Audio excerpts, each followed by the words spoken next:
제국주의와 제일동포의 문제에서 그렇다면 제일동포들이 일본으로 이 제국주의 시대에 언제부터 어떻게 어떠한 경로로 유입이 되게 됐는지 우리로 보면 이제 유출이 되는 것이죠. 이런 그 상황에 대해서 좀 살펴보도록 하겠습니다.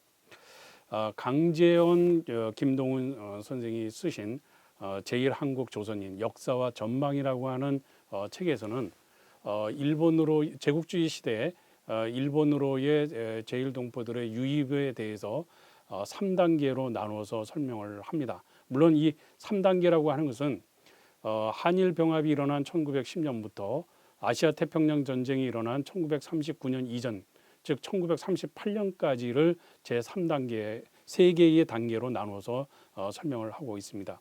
그래서 당연히 1939년 이후 1945년까지의 제4단계를 또 설정할 필요가 있으리라고 생각을 합니다. 그래서 일본으로의 유입 과정을 그런 그 강재원, 김동훈 선생의 그 텍스트라든가 혹은 박종명 선생의 제1조선인 그 역사 현상 전망이라고 하는 책을 바탕으로 해서 간단히 세 단계로 나눠서 살펴보도록 하겠습니다. 먼저 1910년부터 1920년까지 제1단계입니다. 근데 이 1단계를 알아보기 전에 우리는 1899년 칙령 352호에 대한 내용을 좀 살펴볼 필요가 있습니다. 1899년 칙령 352호 이것은 조약 혹은 관행에 의해 이주의 자유를 가지지 아니하는 외국인의 이주 및 영업 등에 관한 건이라고 하는 제목으로 되어 있습니다. 이 칙령 352호의 제1조에 노동자는 특히 행정관청의 허가를 받지 않으면 종전의 거주지 및 작거지 이외에서 거주하거나 업무를 할 수 없다고 해서 외국인 노동자의 입국 제한령이다라고 일반적으로 이해가 되고 있습니다. 그런데 1910년에 한일 병합이 이루어짐으로 인해서 이 칙령 352호를 한국인에게 적용하는 것이 의미가 없어지게 됩니다. 잘 아시는 것처럼 우리가 원하지는 않았지만 그 한일 병합에 의해서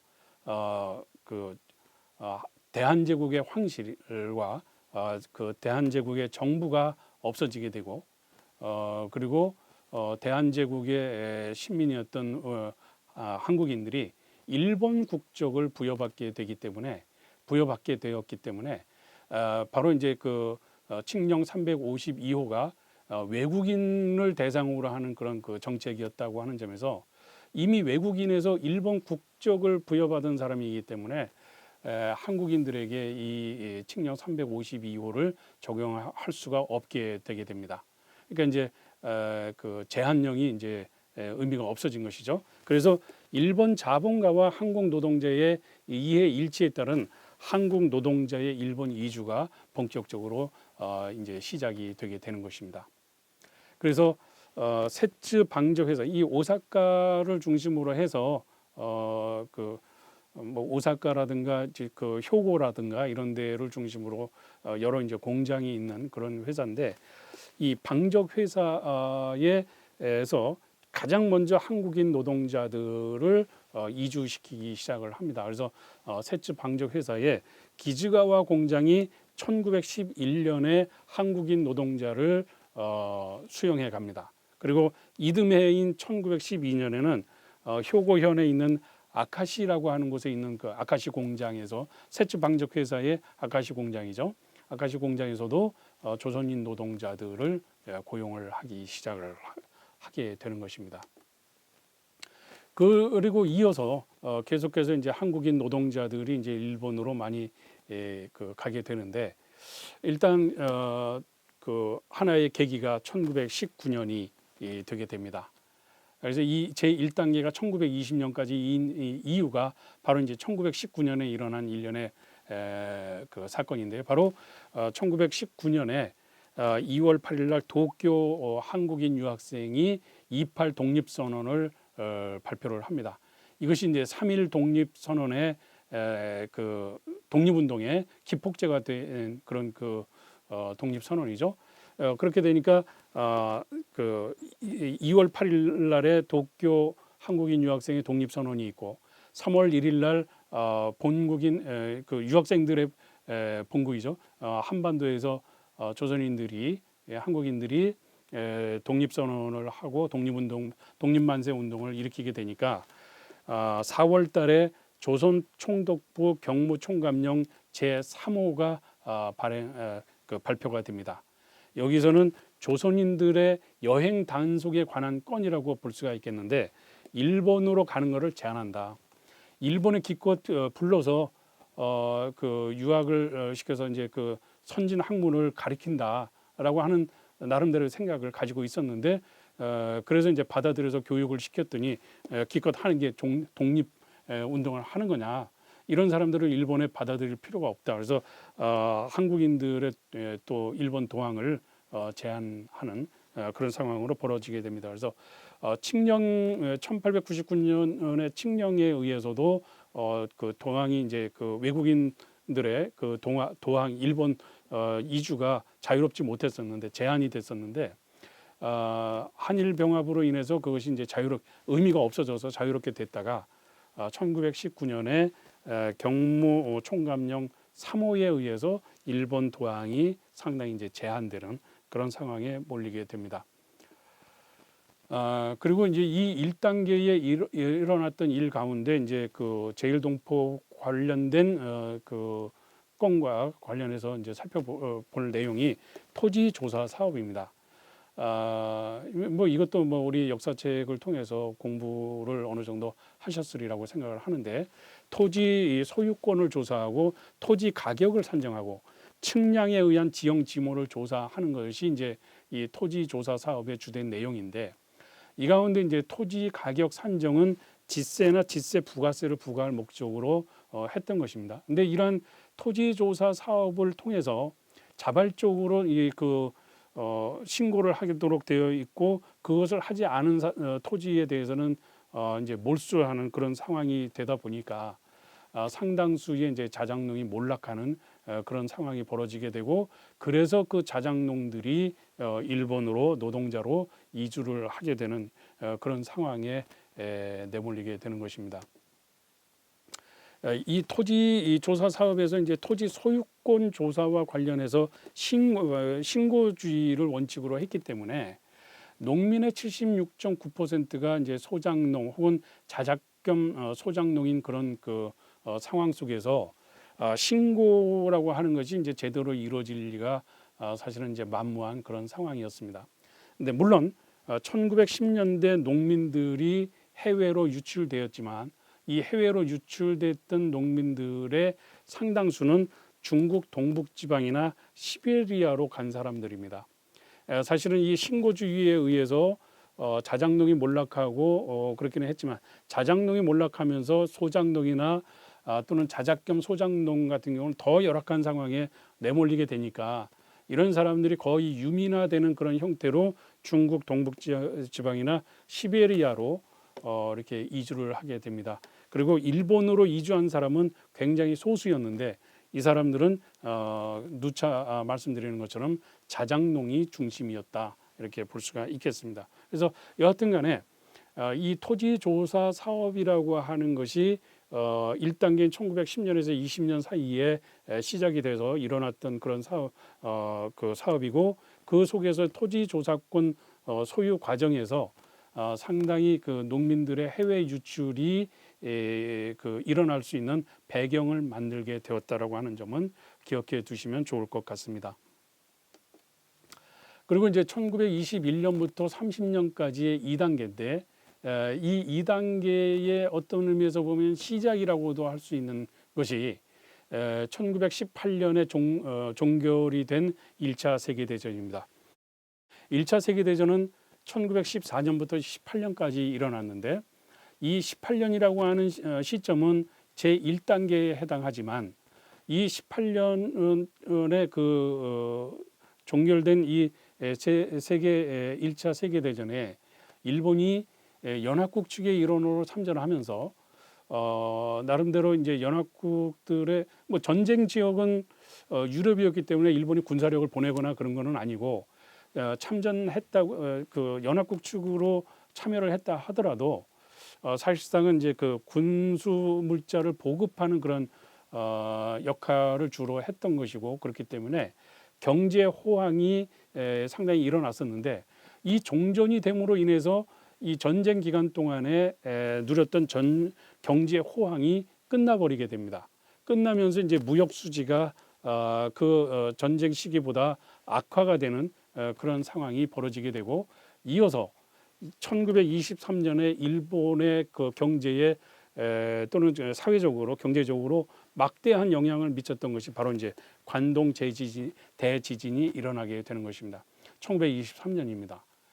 도쿄와 그 주변 현에서 이 관동 대지진이 그 조선인들이 우물에 뭐 독을 탔다라든가 이런 대마가 이제 그 생겨나고 그러면서 조선인 학살 사건이 이제 빈번하게 일어나게 되는 그런 상황이 벌어지게 됩니다. 그래서 1차 세계 대전의 종전이 일본 경제를 나빠지게 만들고 또 관동 대지진이 그러한 경제에 더 큰 타격을 주는 한편으로 일본 내에 거주하고 있는 조선인들에 대한 차별이나 학살이 발생하는 그런 상황이 되게 되었다 하는 것이 2단계 굉장히 중요한 포인트가 되겠습니다.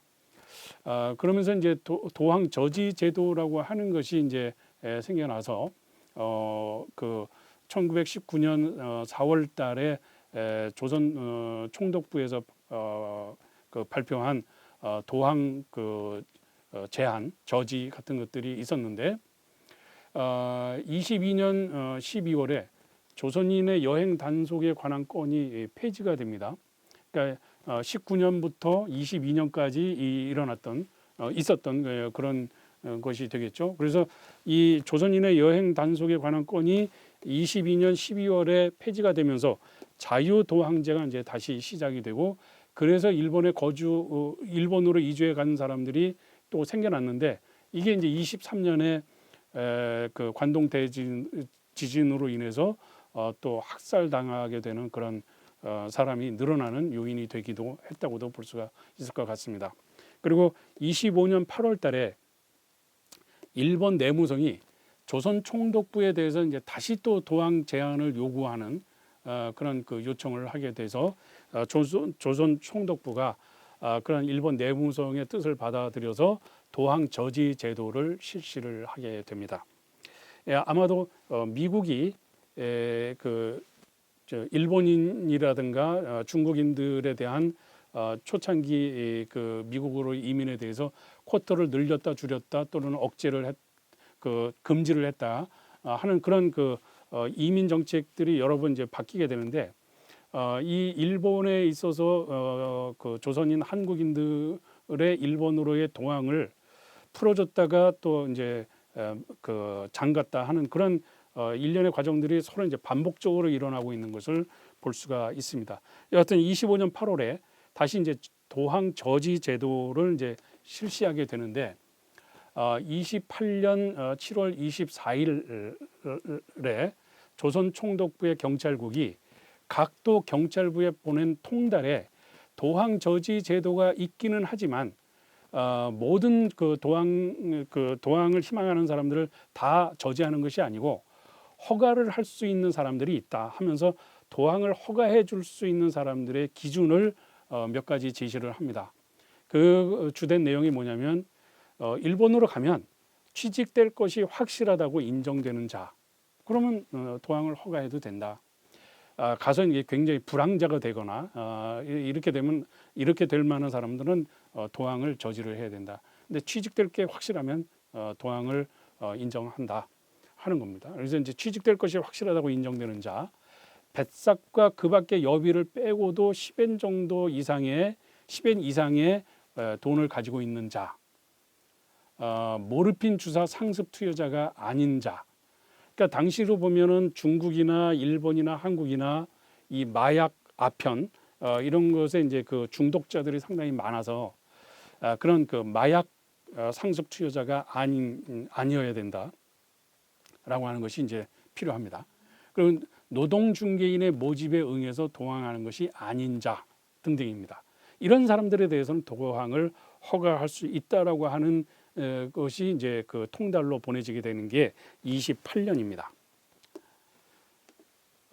그리고 그래서 25년부터 28년까지의 도항 저지자들이 이 허가자가 이제 그 허가 기준이 나오기 전까지 도항이 저지된 사람들을 보면 약 89만 명 정도가 도항 저지가 됐는데, 이들이 이렇게 89만 명이나 도항을 저지하게 된 이유가 그러한 그 1차 세계대전이 종결되고 나서 일본 경제가 다운되게 되는 그런 상황 속에서 일본 노동자들의 실업 문제가 생기게 되니까 여기에 이제 일본 사회에 한국인 노동자가 또 이제 추가가 되게 되면 일본 노동자의 실업 문제가 더 악화되니까 이거를 막아야 되겠다.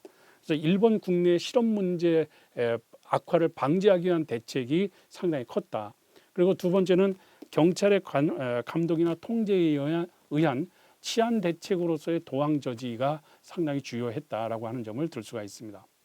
그럼에도 불구하고 이제 도항자 수가 증가 추세에 이제 놓이게 되니까 그런 허가자를 이제 그 만들게 된 것인데, 일본의 경제 불안과 그에 따른 실업 문제, 도항 저지제 실시들이 있었고, 또 한국 농촌에서 배출된 과잉 인구의 강한 압력 같은 것들이 그 증가 추세에 있었다고 할 수가 있겠습니다. 그래서 이제 이농자의 일본 입국이 이제 문제가 되는데, 이 이농자, 한국의 농촌을 떠난 사람들이 일본으로 입국한 것을 보면 대부분이 한국 남부, 경상도라든가 전라도 출신들이 상당수를 차지했다고 볼 수가 있겠습니다. 그리고 제3단계가 이제 31년부터 38년까지인데, 이 31년이라고 하는 것을 보면 1930년대 초반에 세계 공황이 일어나게 됩니다. 이게 이제 일본 군국주의가 발호하게 되는 어떤 그 결정적인 계기도 되는데, 일본 군국주의의 추동 세력인 군부의 대부분이 농촌 출신들인데, 이 세계 공황으로 인해서 일본 자기 부모 형제가 살고 있는 일본 농촌이 피폐되는 그런 상황 속에서 참을 수 없다. 그래서 이제 정당 정치인에게 나라를 맡겨서는 안 되겠다. 군부가 끌고 가야 된다. 하면서 이제 그 소아 파시즘이라고 하는 일본 군국주의가 이제 대두되는 그런 상황입니다. 그래서 이제 여러 이제 사건 같은 것들이 일어나기도 하고 그러면서 일본 군국주의가 이제 그 발호하는 그런 그 계기가 되는데, 그 시발점이 바로 이제 경제 공황이었다라고 하는 점입니다. 여기에 대해서 이제 일본 군부가 만주사변을 이제 31년에 일으키고 이어서 이제 32년에 만주국을 건설한 다음에 37년에 중일전쟁, 41년에 태평양 전쟁 등을 일으키면서 계속되는 어떤 그 전시 체제 속에서의 전쟁 수행을 통해서 군부가 정치의 전면에 서는 그런 양상을 초래하게 되는 것입니다.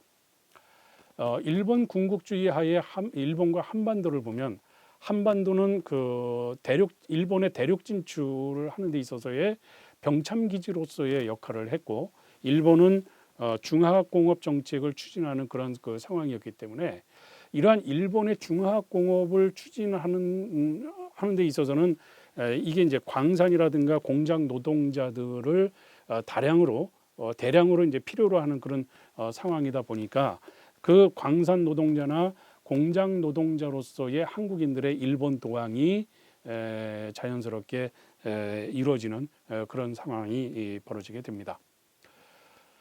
그래서 1934년 10월 30날 일본 정부는 조선인 이주 대책 요목이라고 하는 것을 발표를 하는데, 한국 내에서 우선 한국인을 안주시킬 수 있는 조치를 강구해야 된다. 한국인을 만주나 북한 지역에 이주시킬 조치를 강구를 한다. 한국인의 일본 동항은 더욱 줄일 것, 그리고 일본에 와 있는 한국인의 지도 향상 및 일본으로의 융화를 모색할 것, 도모할 것 같은 것들을 조선인 이주 대책 요목이라고 해서 34년 단계의 일본 정부의 입장이 이러했습니다.